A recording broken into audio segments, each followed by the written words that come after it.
olwaleero lwegiweze emyaka 39 bukyanga Jim Reeves we Uganda Ecleas Kawalya ava mu bulamu bw'ensi eno. Ssaalongo Ecleas Kawalya yoyo gw'owulira Ssaalongo Hamani Ssemakula basudde ng'ayimbako mu luyimba lwe olwa Basidoniya.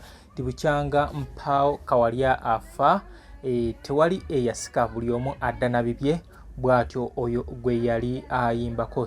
Ssaalongo Ecleas Kawalya yafa nga 25 Julayi omwaka 1986 yafiira ali mu maka ge e Bulange we yali awangalira ng'ono yafa ekirwadde kya kansa. Ssaalongo Ecleas Kawalya yafa nga embeera ekyuse kubanga yali asiika mandaazi, omusajja eyateeka Uganda ku map ey'okuyimba naddala ennyimba ziri ezategerekeka nga eza bandi.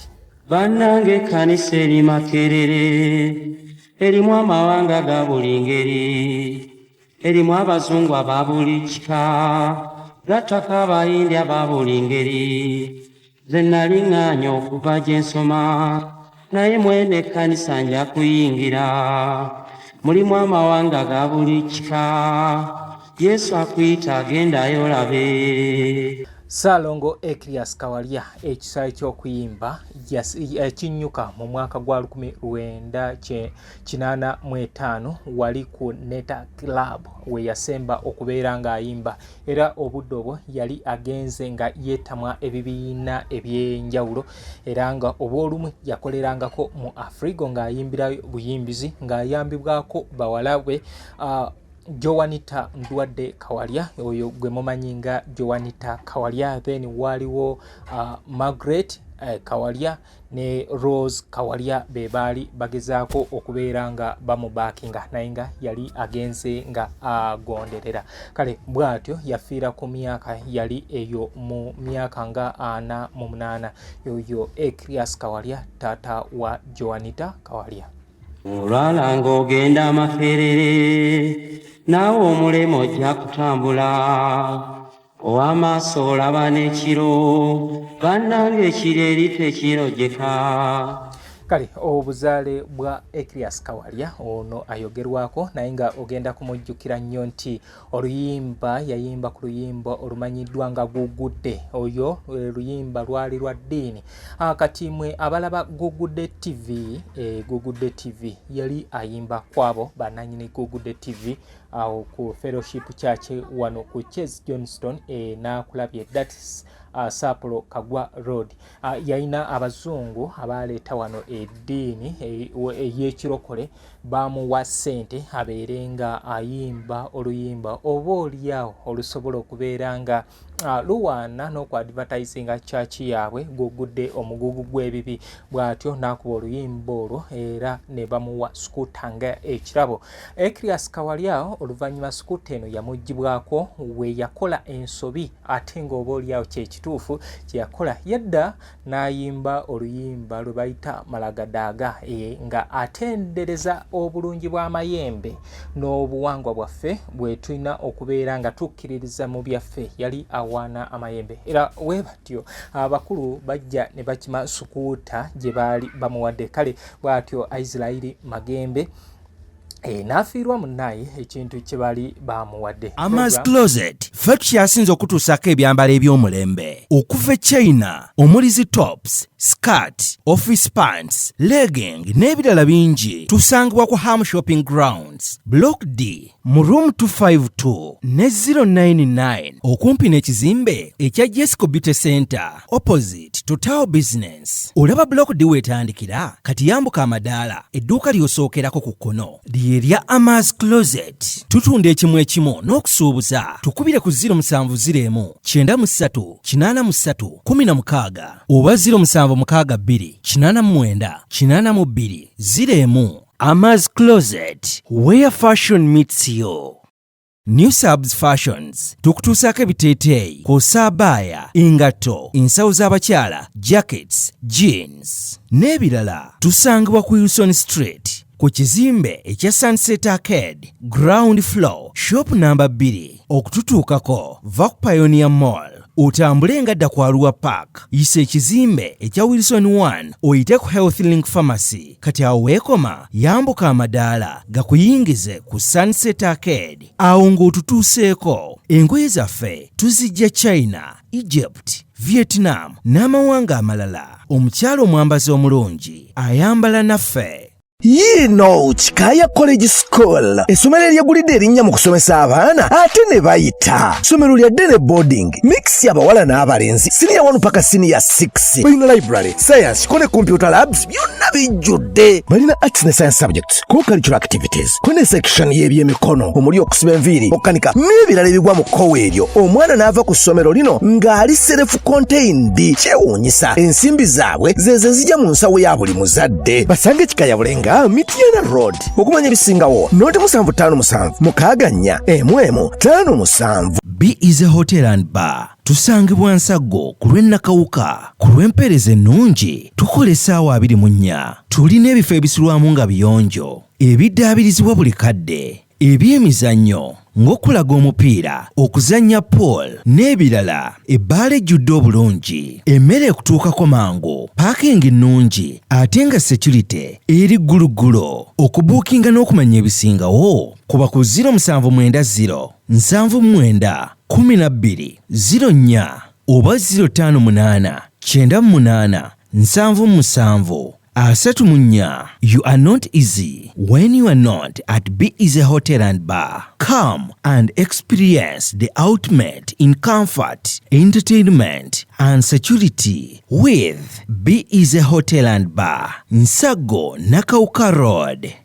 Plan B Records ye studio yokka ekuwa ekiri ku mulembe. Oyagala ku recordinga luyimba ku Plan B Records. Tu recordinga nyimbe z'ekika kyonna nga raga, reggae, kadongo kamu, afrobeat, band music n'ebika bya music byonna eby'enjawulo. Era tukozesa ba producer abalina obukugu. Kati gwalina essomero kwaya naawe omuyimbise kinoomu jangu tukolere oluyimba oluli ku mutindo ku miwendo egy'okuteesa. Plan B Records. Amayembe ga kabi nalingana enzalo gagaba n'abalwadde bawona bajjajja baguma abasamize ekinene amanya lubowa. Program eteekebwa mu ssente aba Chikaya College and Vocational School bakugamba twalayo omwana bamubangule. Chikaya College and Vocational School esangibwa ali Bulenga ku 7 ba Dene Boardings Arts ne Sciences. Vocational buli course y'omu mutwe bagisomesa kati olulimi oluchina ne IT nabo babitaddeko nnyo esira. Kale nkusaba nti twalayo omwana bamubangule. Be Easy Hotel and Bar basangibwa wali Ensagu. Abo bakugamba nti genda osanyuke emipiira gino gitandise okubeera nga giddamu. Liges ez'enjawulo sofa zazzeemu, friendlies ez'enjawulo Arsenal mwagirabyeko kyesobola okukola kyekyo. Twalabako oli sebanakitta munange nga ate ye zize akola maliri.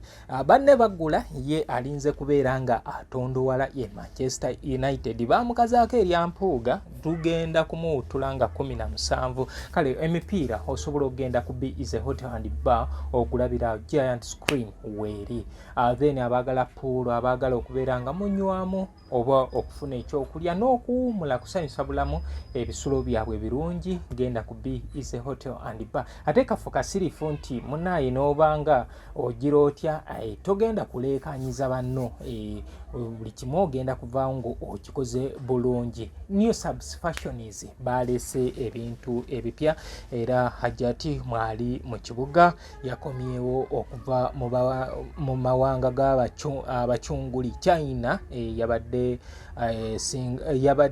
China Guangzhou n'abeera Hajati ekibuga ekirala ki nategeddeko nti oba yabadde n'olugendo olw'e Singapore naye oba kale then Amas Closet for Tops and More nabo webali okubeera nga bakuweereza obulango bwaffe muba mubiraba gwe yeetaaga okulanga jangu olange ne Muzungu David Kadongo Kamu Music Analyst. Tulina St. Michael Education Center bali wali Ekiwanga Mukono okyamira ku dipo ya Koko n'oddako munda kilomita eringa emu n'ekitundu. Tulina Twinex International International abo bali wali bulaga Plan B Records abo babya nyimba kati gwe eyetaaga ebintu bino byenkola osobola okunsangano ekasubi ku basooka kwa vula stage nyongera nnyo okusiima oye eyerekereza najja nampa ku ssente naye bangi abajja mu inbox muzungu luno oluyimba baluyita batya bannaye kino kyogera nti netugende emulago tusasula consultation fee nange nkola mulimo nga abalala bino byembawa bino nange mbiteekamu obudde akatono kenfuna kenteekamu bino era nekakasa bulungi nti oba oliawo kyembawa kyekinene okusinga ku kyenyingiza okuva gye muli kale waliwo wano anjose ebbanga mbya myaka 9 naye nga munayita akuteekangamu yadde 10 ate yavaawo n'akugamba nti tufuna nnyo n'ogamba wobanga tonteekangamu mba nafunawa kale bantu bange nze muzungu David Kadongo Kamo music analyst kale tuli ku salongo Ekrias Kawalya Jim Lives we Uganda ono yayimba nnyo nga ayita mu nyimba ziri eza band naye lwakuba ti waliwo abantu abasookulumye ku bannaabwe abalala kale bwatyo salongo Ekrias Kawalya tata wa Joanita Ndwadde Kawalya gwe tuli mu kwogerako olunaku luno era ekimusika n'okubeera nga ajja nti owulira ne Salongo Hamani Semakula Basudde yamuyimbako bangi mubadde mwebuuza Kawalya Basudde gwe yayimbako yaliwa kati yono gwendiko Kasiga yazaalibwa ku kyalo Kasiga Kapeeka Semoto yazaalibwa Kasiga kyekyalo Kapeeka Semoto then bakadde be bonna bagenzi naye nga kyenekakasa nti era babe ye Israeli Masembe ye taata omugenzi ne Florence n'abawanuka simanyi banna bawanuka babeera bediraki naye nga kyemanyi nti Israeli Magembe yali mwana wa Nnyonyi ab'Ennyonyi yonna gye muli mbatumiddeko okusinga nsinga tegeera Muzeeyi Matiya Kakumirizi mu kisaawe ky'ab'Ennyonyi naye nga ono Israeli Magembe ate ye okukula yakulira wasengaawe Nakyeyune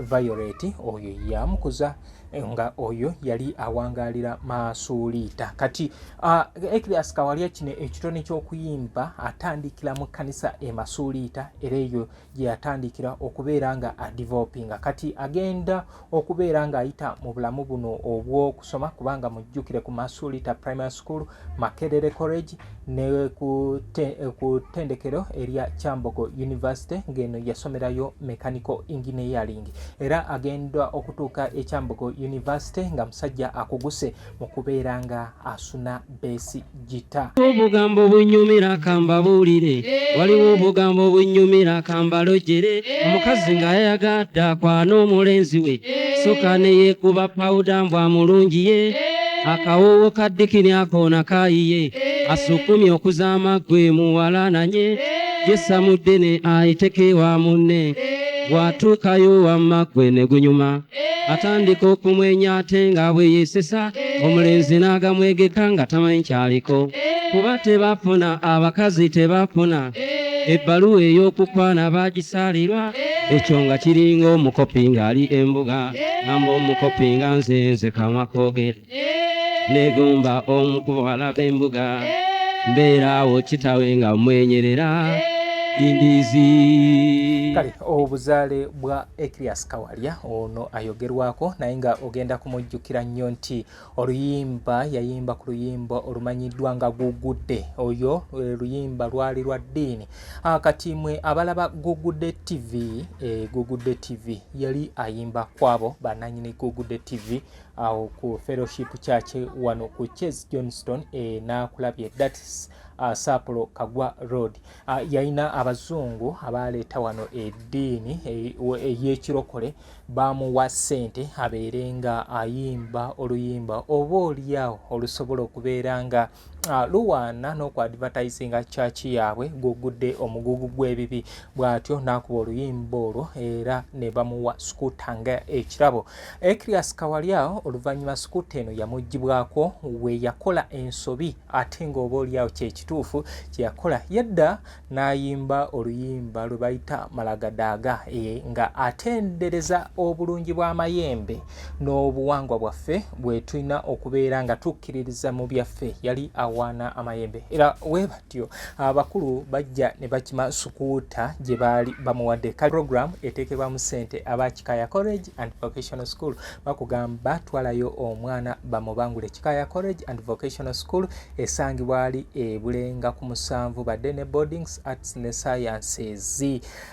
Vocational buli course y'omu mutwe bagisomesa kati olulimi oluchina ne IT nabo babitaddeko nnyo esira. Kale nkusaba nti twalayo omwana bamubangule. Bize Hotel and Bar basangibwa wali Ensagu. Abo bakugamba nti genda osanyuke emipiira gino gitandise okubeera nga giddamu. Liges ez'enjawulo sofa zazzeemu, friendlies ez'enjawulo Arsenal mwagirabyeko kyesobola okukola kyekyo. Twalabako oli Sebanakita munange nga ate ye zize akola maliri. Banne bagula ye alinze kubeera nga atondowala ye Manchester United. Bamukazaako eryampuuga tugenda kumuwutula nga 17. Kale emipiira osobola okugenda ku Bize Hotel and Bar okulabira giant screen weeri. Then abaagala pool, abaagala okubeera nga munywamu oba okufuna ekyokulya n'okuwumula kusanyusa bulamu ebisulo byabwe birungi genda ku Bize Hotel and Bar. Ate kafu kasirifu nti munaye n'obanga ogira otya togenda kuleekanyiza banno buli kimu ogenda kuvaawo ngo okikoze bulungi. New Subs Fashions balese ebintu ebipya era Hajati mwali mu kibuga yakomyewo okuva mu mawanga g'abachunguli China yabadde China Guangzhou n'abeera Hajati ekibuga ekirala ki nategeddeko nti oba yabadde n'olugendo olw'e Singapore naye oba kale then Amas Closet for Tops and More nabo webali okubeera nga bakuweereza obulango bwaffe muba mubiraba bwe yeetaaga okulanga jangu olange ne Muzungu David Kadongo Kamo Music Analyst. Tulina St. Michael Education Center bali wali Ekiwanga Mukono okyamira ku dipo ya Koko n'oddako munda kilomita eringa emu n'ekitundu. Tulina Twinex International abo bali wali Bulaga Plan B Records abo babya nyimba kati gwe eyetaaga ebintu bino byenkola osobola okunsanga ano Kasubi ku basooka kwa Vula Stage. Nyongera nnyo okusiima oye eyerekereza najja nampa ku ssente naye bangi abajja mu inbox Muzungu luno oluyimba baluyita batya bannaye kino kyogera nti netugende emulago tusasula consultation fee nange nkola mulimo nga abalala bino byembawa bino nange mbiteekamu obudde akatono kenfuna kenteekamu bino era neekakasa bulungi nti oba oliawo kyembawa kyekinene okusinga ku kyenyingiza okuva gye muli. Kale waliwo wano anjose ebbanga mbya myaka 9 naye nga munayita akuteekangamu yadde 10 ate yavaawo n'akugamba nti tufuna nnyo n'ogamba obanga tonteekangamu mba nafunawa. Kale bantu bange nze Muzungu David Kadongo Kamo Music Analyst. Kale tuli ku Salongo Ekrias Kawalya Jim Lives we Uganda ono yayimba nnyo nga ayita mu nyimba ziri eza bandi naye wakuba ti waliwo abantu abasookulumye ku bannaabwe abalala. Kale bwatyo Salongo Ekrias Kawalya tata wa Joanita Ndwadde Kawalya gwe tuli mu kwogerako olunaku luno era ekimusika n'okubeera nga ajja nti owulira ne Salongo Hamani Semakula Basudde yamuyimbako bangi mubadde mwebuuza Kawalya Basudde gwe yayimbako yaliwa kati yono gwendiko Kasiga yazaalibwa ku kyalo Kasiga Kapeeka Semuto yazaalibwa Kasiga kyekyalo Kapeeka Semuto. Then bakadde be bonna bagenzi naye nga kyeneekakasa nti era babe ye Israeli Masembe ye taata omugenzi ne Florence Nabawanuka. Simanyi bannabawanuka babeera beddira ki naye nga kyemanyi nti Israeli Magembe yali mwana wa nnyonyi. Ab'ennyonyi yonna gye muli mbatumiddeko okusinga nsinga tegeera Muzeeyi Matiya Kakumirizi mu kisaawe ky'ab'ennyonyi naye nga ono Israeli Magembe ate ye okukula yakulira wasengaawe Nakyeyune Violet Nakyeyune Violet oyo yamukuza nga oyo yali awangalira Masuulita. Kati Ecleas Kawalya kino ekitone ky'okuyimba atandikira mu kanisa e Masuulita era eyo gye yatandikira okubeera nga adevelopinga. Kati agenda okubeera nga ayita mu bulamu buno obw'okusoma kubanga mujjukire ku Masuulita Primary School,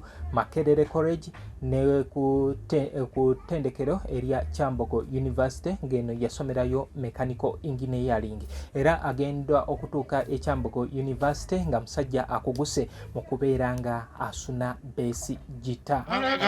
Amayembe gye gali ze nalingana, amayembe gye gali nalinganyi, waliwo amakyala waliwo amasajja, amayembe ga kabi ze nalingana. Jim Leaves we Uganda yakola nnyo ebintu byali bingi eby'amaanyi ebyamutunda ate baabuwe agenda okutuuka okufa nga munnaye kyenkana byonna biweddewo. Nkugambye wali mu kusooka nti yali asiika mandaazi era nga n'ennyumba yakwata olusenke. Ebitone by'e Uganda simanyi lwaki embeera eno bwetyo weri. So yoyo mukadde waffe Israel Magembe. Naye nga Israel Magembe ojja kumujjukira nti ate atandika endongo eri professional yatandikira mu kibiina kya Kampala City 6 Club, Kampala City 6 Club ekyomugenzi Israel Magembe. Israel Magembe gwenjogerako ye musajja gwe nabanyumizaako emabega nti bangi bagamba nti Eli Wamala ye musajja eyasooka okubeera nga recordinga wano, which is wrong kubanga Israel Magembe yaliwo before Eli Wamala.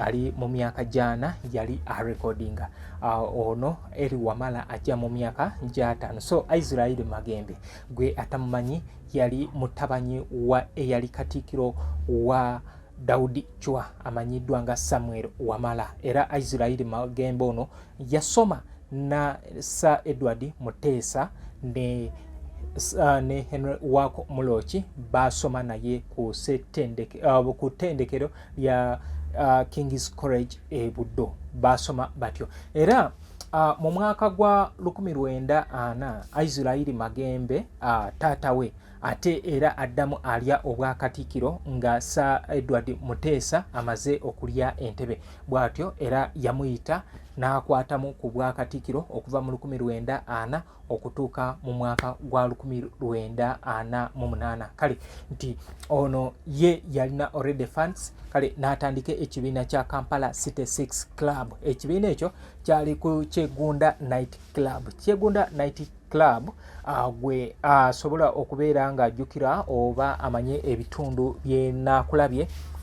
Njagala okwate ku luguudo lwa Sentema wali Labamba edda we walinga Suzana Night Club we walinga Suzana Night Club. So Kyegunda Night Club awo we yali nga n'ekitebe ekya Kampala City 6 Club awo we kyali kisangibwa. Kale bwatyo eli omukadde wa Salongo Ecleas Kawalya yajja naye batandika okubeera nga baperformingirawo naye tebaakomaawo ye Israel Magembe yagenda ng'ayongeramu abayimbi ab'enjawulo okugeza nga Christopher Kato, mwalimu Andrew Kyambadde tumumanyi bulungi ne leero akyaliwo.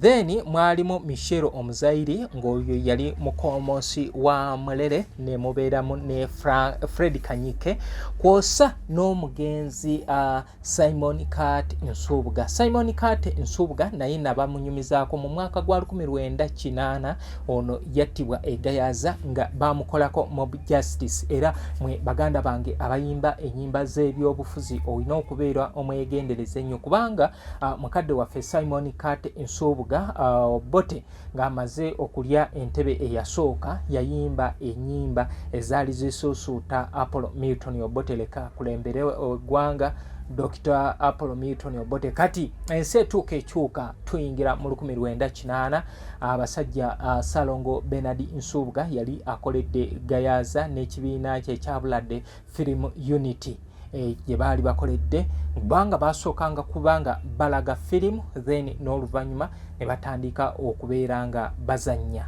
bazanya kosa n'okuyimba. Kale bw'atyo yajja n'asaba microphone n'ayimba era n'ayimba n'akayimba ako leka akulembera eggwanga Dr. Aplom, ekintu ekyaleetera abalabi okubeera nga bajjukira obusungu obw'emabega era bw'atyo bwe yava ku stage okufuluma ebigere biibyo eno mawulire gegaddayo nti Simon Kat Nsubuga atiddwa era bamutta bubi. Kale tulina okubeera nga twegendereza obwolumu ebintu bye tukola naye nga muliyo mutya baganda bange mwebale egyo gyonna gye mutuusaako engalo Mukama Katonda abakuumi atya. Nange nno gye ndi eno ntetenkanya nno olunaku olwaleero nga 25 nange lwe lunaku muwala wange muzungu Edna Ruth lwe yalwala. Kati omwaka mulamba Edina tatereeranga.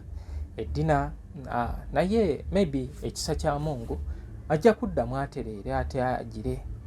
Yali ku ssomero gye yali asomera bankubira ne ŋŋendayo ku lunaku luno leero omwaka oguwedde okumulaba n'agenda okutuuka ng'embeera teri present era nebaza Dr. Sekitoleko nti yannyamba nnyo mu mbeera eno okubeera nga nzijjayo muwala wange tutambula n'okubeera nga tuguluba bannaye olwazangako oba ofunanga ekizibu olitegeera mikwano gye abaddala nti ne bano be muba oyinza okwesanga nga ne gw'obadde ogatta naye ekikunta alina kyabadde akunoonyaako onombu gutusaza mu kabu ojja kumaaliriza nga nze ndina mikwano gyange honestly speaking nga baali mikwano gyange naye n'omulala akunoonyaako naye ntwala omukisa guno okwebaza Katonda wange ayambye Edina okubeera nga asobola okubeera kubanga nze Edina yatuuka nga tayogera nga tasobola kwogera nga tatuula nga ekintu kye yali asobola byalinga bibiri. Yali asobola kwebaka,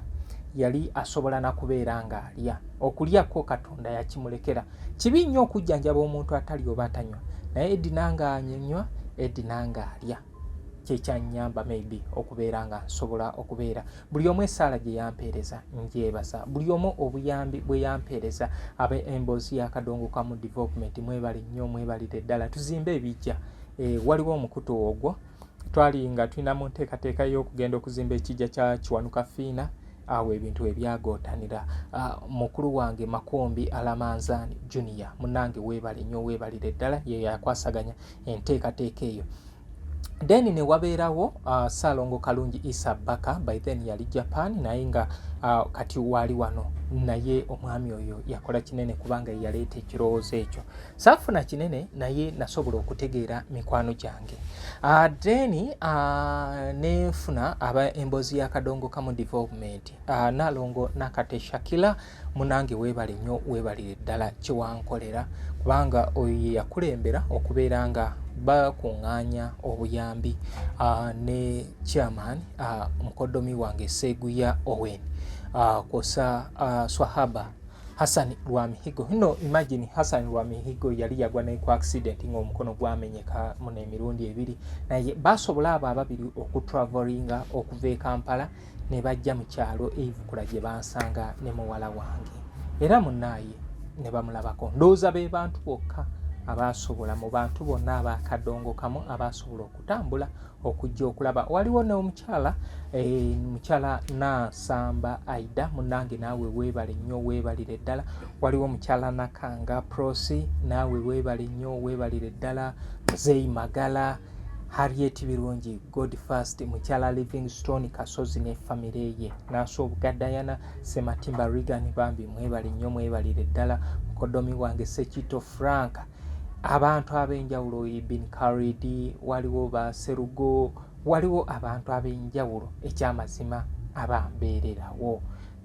List eri endless naye abalala nno benali nsuubira nti tusobola okubeera nga tutambulira wamu ab'oku lusegere munnaye n'akasimu obusimu mwaka mulamba sikafuna naye nga baabitegeera naye kati ekyo kyatuleetera abamu okubeera nga tusobola okubeera nga tufunamu endowooza endala era nze kati bano mbugundi nfiiriddwa yesu nsooka kutunula ku screenshot yange gye nakuba kwoli nti toliiko nti oke kale munnange tujja sisinkana mu feeza endala nange ekizibu kye nalina kyali kisobola okutwala obulamu ekyo si kipya ffenna tufiiriddwa. By the way bino bituleetera okutandika okwogera obulala naye nga ge mazima ge mazima ge tuyitamu. Kale bantu bange bwe tutyo naye nga Mukama Katonda ajja musobozesa okubeera nga addawo. Waliwo Teacher Hawa, Teacher Miriam, bannaye abantu abo babeerawo. Teacher Hawa okuva ku ssomero nga ankubira anko oli otya, omwana ali atya, naye the top directors ab'essomero omwana gye yali asomera n'okutuusa leero tebankubirangako yadde essimu okutegeera omwana ali atya. Kale bebo tugenderere nnyo gye tutwala abaana. Kyekyo lwaki mbakubiriza amasomero nze gennanga nti bantu tukolaganika nabo. Mwami Mubiri Charles yaliwo nnyo mbadde mwerabidde. Waliwo omukyala Namatovu Fatuma owa New Subs asanze mu lugendo naye ambeeredde mulungi nnyo mu lugendo lwa muwala wange Susan Sozi. Anko oyo yapatana, anko maama wange ali atya. Abantu ab'enjawulo abasobodde okumbeererawo naye munaaye abamu bamaze kufuna bizibu ate ne batandika okuyagayaga nga baddukira gye tuli feringa tetwaddukirirwa. Kati oba tewanzirookya naye nga wamanya guma munnange nange ndi kusaasiranga. Kale bantu bange bwe kityo essomero eddina gye yali asomera tebasobola n'okutuusa kati naye nga yaliko emyaka 6 kwe yatandikira baby class.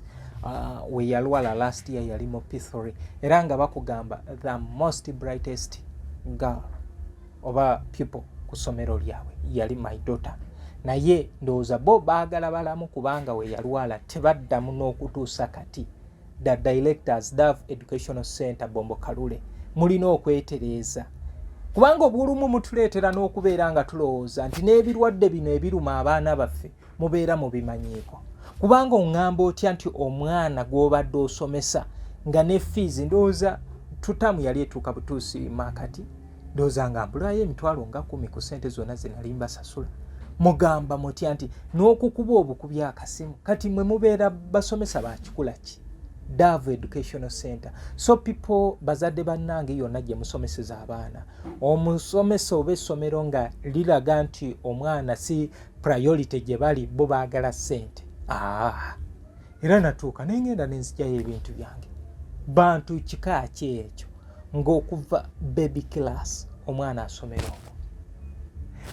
Eyo ketugenda kubeera nga tuvaayo tweyongereyo. Tuli ku Israeli Magembe olunaku olwaleero awezezza emyaka 39 bukyanga afa yafiira ku myaka 49. Ekitegeeza obudde buno yandibadde aweza emyaka 88. Nkugambye yazaalibwa ku kyalo Kasiga Kapeeka Semuto naye nga bakadde be bombi baafa. Israeli Masembe ne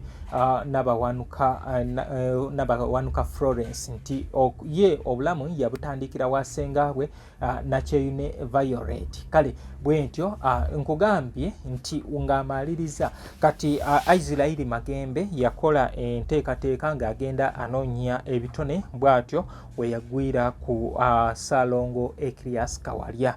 By then yali akyali Ekrias Kawalya n'amugatta mu Kampala City 6 Club era nga awo bakolera ku Kyegunda Night Club. Obudde buno Labamba yennakulabye weetudde. Baalinamu abayimbi ab'enjawulo nga Andrew Kyambadde, Fred Kanyike ne Christopher Kato, Michelle Omuzaire yali omukomonsi w'emirere n'abalala. Naye webatyo oluvannyuma babeera nga batambula ganywezeza endongo batandika okubeera nga akola ennyimba era ajjukira nnyo ku luyimba Empuuta Ewooma esizanyisa nsimbi then erindya empologoma. Kale bw'atyo kati nkuweeki ng'olwo yaluyimba ne mukyala Mariam Nattima nga bali mu kibiina kya Kampala City 6 Club. Then 1962 yafulumya akasolo ka mujje era bw'atyo oluyimba olwo lwa Uganda yali efuna obwetwaze lwasobola okubeera nga luwangula empaka mu kivulu kya Uganda Television Festivals. Kale bw'atyo tuli ku mukadde waffe Salongo Ekrias Kawalya naye nga abantu abakomentinga mbeebaza.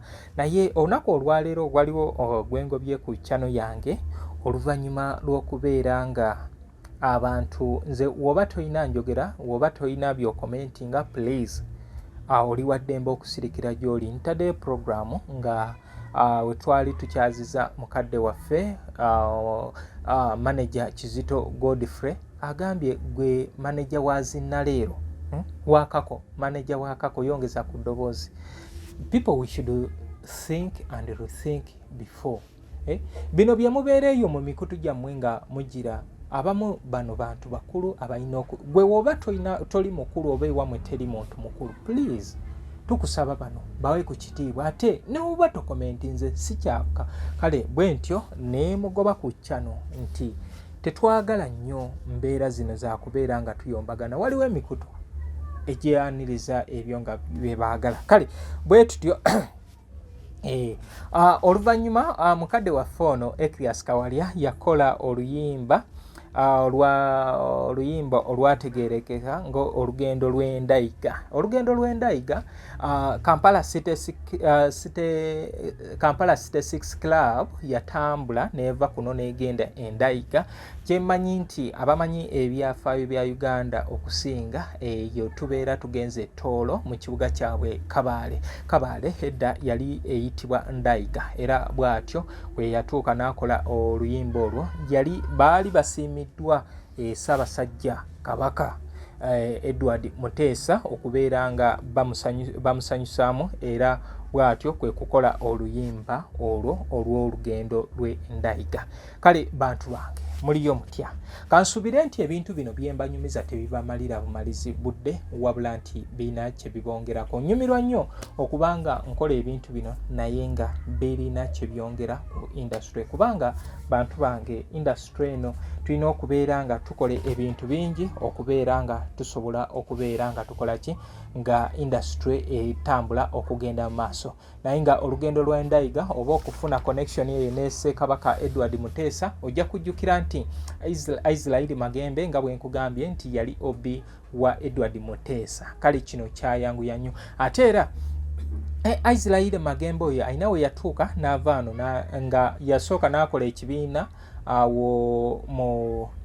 wano mu Kisenyi kye yayita Old Budonian Club nga kye baatandikiramu okuyimba. Then oluvannyuma waavaawo n'agenda e Kenya era ye Kenya gy'abangukira music obulungi. Kati we yakomawo Edward Muteesa ye yagenda e Mombasa n'amukima n'amukomyawo era n'amuwa ekifo mu lubiri ng'omusanyusaawe omukulu. Naye oluvannyuma of course yamala n'abita n'atandika okubeera ng'akola ki akola ebibye. Kale bantu bange bwe tutyo ojja mujjukira nti oluvannyuma yafulumya ennyimba ez'enjawulo ogugudde omugugu gw'ebibi ogugudde omugugu gw'ebibi mbategeezezzaako bye yali ayimba kanisa eyasooka ey'abalokole wano ku fellowship wano e Makerere ku fellowship ku Charles Johnston ku bitala bwenyini kanisa gye yali ayogerako. Deni n'ayimba mbeera eyo kololo n'asuuna gwanagomola guma omwoyo. Then enfunda n'omubi ne Rose onemesezza ezo zonna zaali z'oyo. Ekimuyisa Jim Reeves y'omu ku bantu abayimbi be bakkiriza nti mu nsi yonna be basinga okubeera n'ennyimba ennyingi n'ezimu nga baaleka nga tezikoleddwa. Then ne ku lukalu lwa Africa omuyimbi Franco Tabule yali Tabule omu ku baali basinga ennyimba empitirivu mu nsi. Kale bwetyo 1969 Ecrias Kawalya yeegatta ku Byron Kawadwa ne bazanya omuzannyo gwa Wankoko era ng'ojjukira nti Byron Kawadwa ono yattibwa ku mulembe gwa Idi Amin Dada. Naye nga Ecrias Kawalya mu lugendo olw'e Nigeria olwo n'akomewo attibwe n'ono Ecrias Kawalya yaliko era nga yazanyanga nyonyi ntono. Kati bw'avaawo mu 1973 yeegatta ku kibiina kya Renzori Band. Obudde obwo kyali kikulirwa Fred Kanyike naye nga kino kyatandikibwawo omusajja wa Idi Amin Dada Ali Fadul ye yali nanyini kutandika kibiina ekyo. Then bagenda nga bagattamu ba Frank Mbalire, Bire Mutebi, Hadija Namale, Fred Kigozi n'abayimbi abalala. Then Renzori Band oluvanyuma ojja kujjukira nti ekitebe kya Renzori Band kyali ku Bat Valley Theatre wekyali kisangibwa naye oluvanyuma yatandika okubeera nga akola ne Hadija Namale ennyimba ez'enjawulo era batandika ne badda enaakulabye ne basinziirirawo ne bafuula ekibuga naakulabye ekibuga ky'amasanyu mu Kampala era kino kiri on record ekibuga ekyali kisinga okubeeramu amasanyu mu Uganda kyali kibuga kya naakulabye mwali ezo zi Suzana zi Night Club tuyina New Life Bar yo ekyaliwo ndooza ye gundi yokka ekyaliwo New Life Bar kati banyinaffe awe bagira gwe ayagala ogenda odijjamu ogenda ku New Life Bar waliwo banyinaffe bangi abakolerawo gino ejakagwirawo kale then kwaliko Elliot Club then ne wano Makerere nga ku Chase Johnston era nawo waliwo kale bwatyo oluvanyuma Ali Fadul batambulako aba Renzori Band wansi wa Ali Fadul bagenda mu ggwanga lya America ne ggwanga lya Japan naye baba bali eyo omukyala wa Ali Fadul naye gira nti baali banene nga tebagambwako n'awamba ebyuma by'ekibiina era kino kyawaliriza mukadde waffe Salongo Ecrias Kawalya okubeera nga emirimu gy'ekibiina ekyo aginnyuka n'atandika okubeera nga akola yekka era bw'atyo mukadde waffe yatandika okubeera nga obwolumu akolangako n'Abafrigo nga wenkugambye kale mukadde bantu bange olunaku olwaleero bwentyo bwendabise nga mbayisaamu ku mukadde waffe Salongo Ecrias Kawalya olunaku olwaleero giweze emyaka 25 bukyanga ava mu bulamu giweze emyaka 39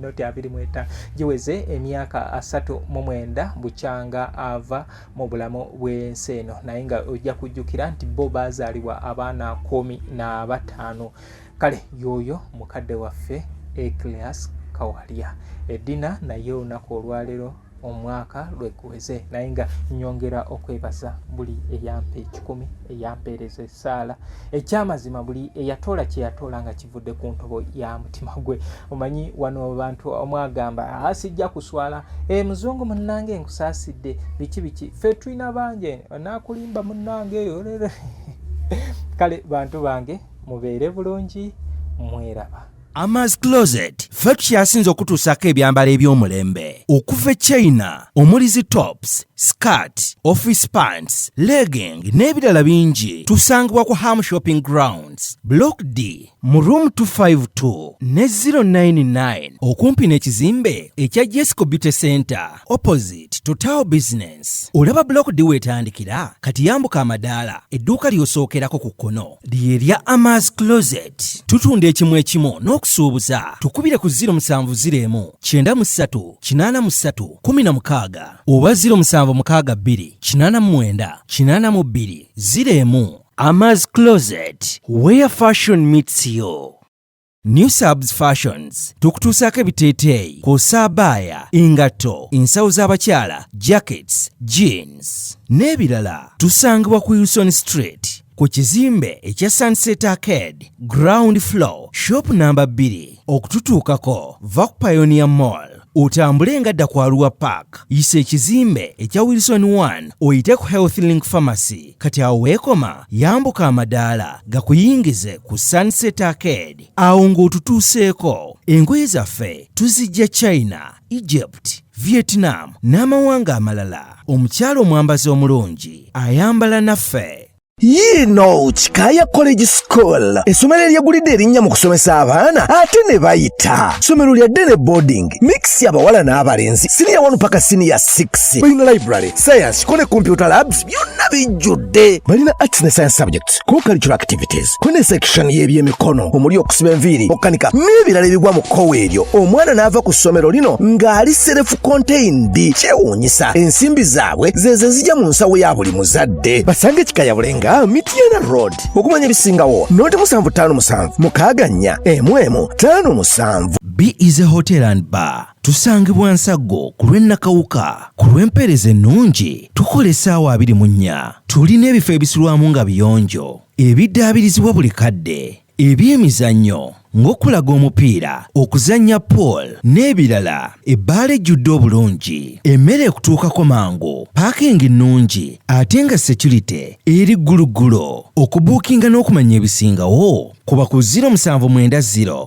79 12 04 oba 058 98 77 34. You are not easy when you are not at Be Easy Hotel and Bar. Come and experience the ultimate in comfort, entertainment and security with Be Easy Hotel and Bar, Nsago, Nakauka Road.